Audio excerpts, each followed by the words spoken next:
کئی سال پہلے کسی ملک پر ایک بادشاہ حکومت کرتا تھا جس کا نام بہزاد تھا۔ اس کا ایک بیٹا تھا۔ جب بچہ پیدا ہوا تو بادشاہ کی خوشی کی کوئی انتہا نہ رہی۔ اس نے فوراً نجومی کو بلوایا تاکہ وہ شہزادے کی قسمت کا حال جان سکے۔ نجومی نے حساب کتاب لگا کر شہزادے کی قسمت کا حال دیکھا۔ جب نجومی حساب کتاب کر رہا تھا تو بادشاہ نے دیکھا کہ اس کے چہرے پر ایک رنگ آتا اور دوسرا جاتا۔ جب کافی دیر گزر گئی تو بادشاہ کا صبر جواب دینے لگا۔ اس نے پوچھا، نجومی صاحب جلدی بتائیے، ہمارے بیٹے کے مستقبل اور قسمت کے بارے میں بتائیے۔ بری خبر ہے بادشاہ سلامت، آپ نہ ہی سنیں تو اچھا ہے۔ مگر بادشاہ نے اصرار کیا اور کہا کہ میں اپنے بیٹے کی قسمت کا حال جان کر رہوں گا تاکہ اگر وہ کسی مصیبت میں گرفتار ہونے والا ہے تو اسے بچا سکوں۔ بادشاہ سلامت، اب آپ جاننا چاہتے ہیں تو سنیے۔ پہلا خطرہ یہ ہے کہ آپ کے بیٹے کو زہر دے دیا جائے گا، اور اگر کسی طرح وہ زہر کے اثر سے بچ بھی گیا تو اس کے بعد وہ ہوگا جو میں بتانا نہیں چاہتا۔ میں یہ بات اپنے منہ سے نکال ہی نہیں سکتا۔ زہر دیے جانے سے زیادہ برا کیا ہو سکتا ہے؟ بادشاہ بولا، آپ بتائیے تو صحیح۔ بادشاہ نے ذرا سخت لہجے میں حکم دیا۔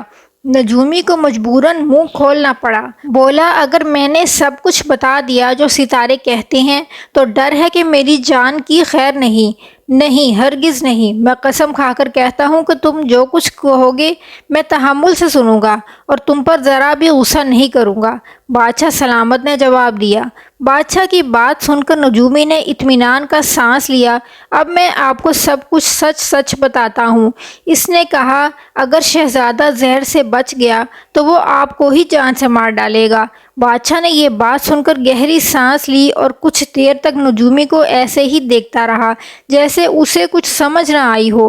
پھر دونوں ہاتھ اٹھا کر آسمان کی طرف دعا مانگی۔ دعا کے بعد نجومی سے بولا، جو کچھ بھی ہو میں اپنی اور اپنے بیٹے کی جان بچانے کی کوشش ضرور کروں گا، لیکن ستارے غلط بھی تو کہہ سکتے ہیں۔ نجومی نے بادشاہ کو تسلی دیتے ہوئے کہا، بالکل غلط کہہ سکتے ہیں۔ نجومی نے بادشاہ کو خوش کرنے کے لیے کہہ دیا، ورنہ اسے یقین تھا کہ ستارے غلط نہیں کہہ رہے۔ بادشاہ بہزاد نے اسی وقت اپنی بدنصیبی کے ساتھ لڑنے کا فیصلہ کر لیا۔ اس نے سوچا کہ محل میں شہزادے کی جان کو خطرہ ہے۔ کوئی بھی رشتہ دار بادشاہت کے لالچ میں ولی عہد شہزادے کو زہر دے سکتا ہے۔ چنانچہ بادشاہ نے محل سے کئی میل دور پہاڑ کی چوٹی پر ایک الگ تھلگ سی جگہ تلاش کی جہاں حیوان اور انسان کسی کا گزر نہ ہو۔ وہاں ایک جھونپڑی بنوائی اور جھونپڑی کے نیچے ایک شاندار شاہی طرز کا تہہ خانہ بنوایا۔ جب تہہ خانہ مکمل ہو گیا تو معصوم شہزادے کو اس کی آیا اور 2 کنیزوں کے ساتھ اس تہہ خانے میں پہنچا دیا۔ اس وقت شہزادے کی عمر 2 سال تھی۔ ایک سپاہی بھی پہرا دینے کے لیے جھونپڑی میں رہنے لگا اور وقت گزرنے لگا۔ بادشاہ اور ملکہ ہفتے میں ایک بار شہزادے سے ملنے اپنے سپاہیوں کے ہمراہ اس تہہ خانے میں جاتے۔ ملکہ بیٹے کو گود میں لے کر پیار کرتی اور بادشاہ بھی کچھ دیر تک اس کے ساتھ کھیلتا رہتا۔ اس کے بعد وہ دونوں غمزدہ دل کے ساتھ محل میں واپس آ جاتے۔ اسی طرح وقت گزرتا گیا۔ بادشاہ بہزاد کا بیٹا 7 برس کا ہو گیا۔ ایک روز سپاہی تازہ ہوا کے لیے شہزادے کو تہہ خانے سے اوپر جھونپڑی میں لے آیا۔ شہزادہ جھونپڑی میں کھیل رہا تھا۔ اتفاق سے شکاریوں کی ٹولی شکار کرتے ہوئے وہاں جا پہنچی اور غلطی سے ان کا تیر سپاہی کو جا لگا۔ سپاہی نے وہیں دم توڑ دیا۔ شکاریوں نے بچے کو جھونپڑی میں اکیلا دیکھا تو اپنے ساتھ لے گئے۔ اس طرح 7 برس کا شہزادہ شکاریوں کے ہاں پہاڑیوں میں رہنے لگا۔ اس نے شکاریوں سے جانوروں کا شکار کرنے میں مہارت حاصل کی۔ ان شکاریوں میں اچھے برے کی تمیز نہ تھی، بلکہ وہ بعض اوقات قافلوں پر حملہ کر کے ان کو لوٹ لیتے اور مال مویشی چھین کر لے جاتے۔ ان سب کاموں میں بادشاہ بہزاد کا بیٹا ان کے ساتھ ہوتا۔ شکاریوں کے ساتھ رہ کر وہ بھی ان جیسا لاپرواہ اور جسمانی طور پر مضبوط ہو چکا تھا۔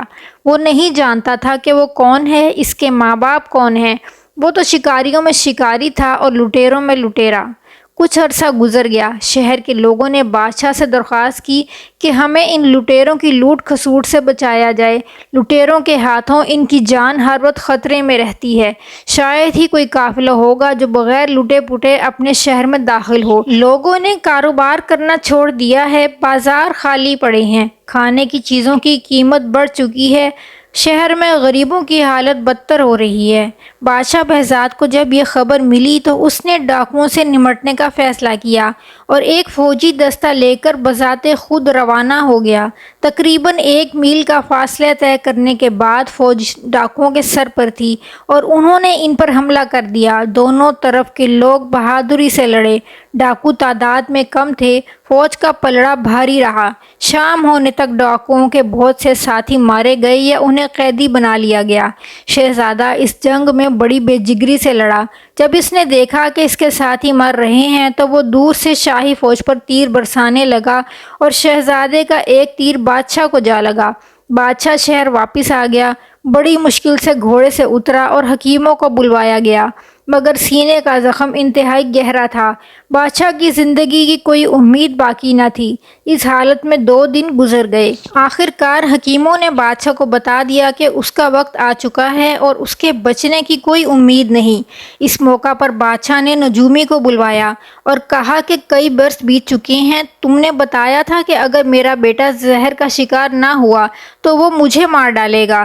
جی بالکل، نجومی نے جواب دیا، اور تمہیں یہ بھی پتا ہوگا کہ جب ہم نے اس تہہ خانے کی تلاشی لی تھی جس میں شہزادے کو رکھا گیا تھا تو وہاں صرف سپاہی کی لاش ملی تھی، میرے بیٹے کا کچھ پتہ نہ چل سکا تھا۔ تو پھر میرے بیٹے کو کس نے اغوا کیا؟ اور یہ نوجوان وہی ہونا چاہیے کیونکہ میری موت اسی کے ہاتھوں لکھی ہے، مگر میں اس وقت ایک ڈاکو کے تیر سے مر رہا ہوں۔ کیا یہ ممکن ہے؟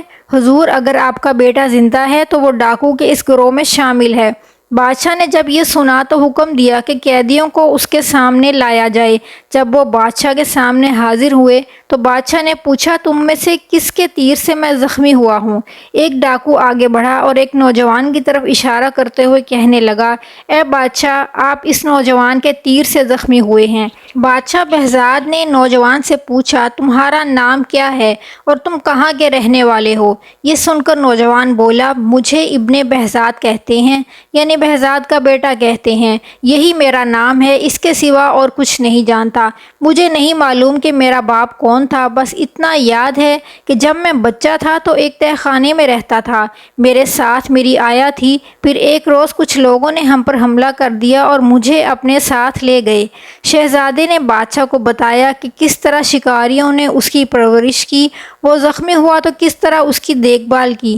پھر شہزادے نے بادشاہ سے درخواست کی کہ بادشاہ سلامت، میرے ساتھیوں کو آزاد کر دیجیے، آپ میرے تیر سے زخمی ہوئے ہیں، اس میں ان کا کوئی قصور نہیں۔ بادشاہ بہزاد کہنے لگا کہ یہی میرا بیٹا ہے، اور پھر باقی قیدیوں کے بارے میں حکم دیا کہ اگر یہ قسم کھائیں کہ آئندہ لوٹ مار نہیں کریں گے تو انہیں آزاد کر دیا جائے، اور اس کے بعد اپنے ساتھیوں اور وزیروں کو بلا کر کہا، یہ میرا بیٹا ہے اور میرے بعد یہ بادشاہ بنے گا۔ شہزادہ سب کچھ بڑی حیرانی کے ساتھ دیکھ رہا تھا۔ بادشاہ نے اپنے بیٹے کو گلے لگایا اور اپنی جان دے دی۔ اس طرح شہزادہ اپنے باپ سے ملا اور اپنے والد کے بعد تخت کا مالک اور بادشاہ بن گیا۔ امید ہے کہ آج کی ویڈیو آپ کو اچھی لگی ہوگی۔ اگر ویڈیو اچھی لگی ہو تو لائک کر کے ہمارے چینل کو سبسکرائب کریں۔